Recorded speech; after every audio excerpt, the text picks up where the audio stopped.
Treba si užiť najlepšie obdobie. Všimla som si, že ja som sa vrátila do puberty za tú No, Stárkaš tam protestala trošku? To už. No, už dochádzate do toho veku, keď už by ste nemali byť pubertáci, ale tínedžeri. A tínedžeri si najviac užívajú. No. Si užívajú. A takýto malúčký rozdiel je medzi tým pubertákom a tínedžerom. Viete, aký? Ten tínedžer už nepoužíva tie slová kokote. Prečo sa k tému? Univerzálne slovo naša. To na videu. Kokotný, Takže vy nie ste tínedžer, keď ste ho použili. Pamatáte, Oldiverka. náboženstvo.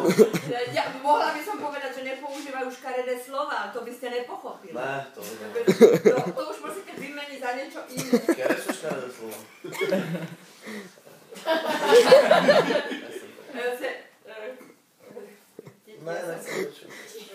Ja som učila náboženstvo a medzi tým sme mali aj jednu takú tému, že slušne sa vyjadrovať a špatné a škaredé slova. A presne toto chceli tí deti po mne. Že ktoré sú tie škaredé slova. To by písala na tabu?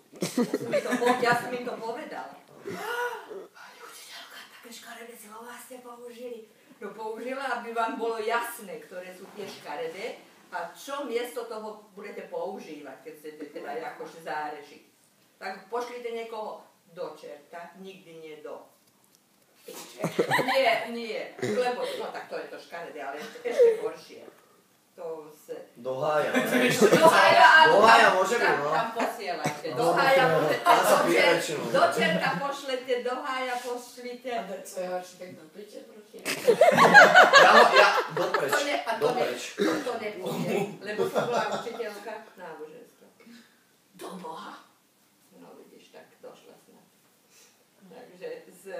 To náboženstvo bolo po piči, tu.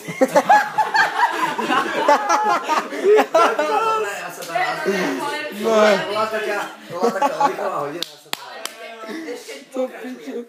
Títo slova si zaužívate, ty, že to neberete ako nadávku. Proste takú súvku medzi reč to používate. Mala som jedného kolegu, ženil sa mal 27 rokov a tak ako súvku si vedel povedať takéto škaredé slovo.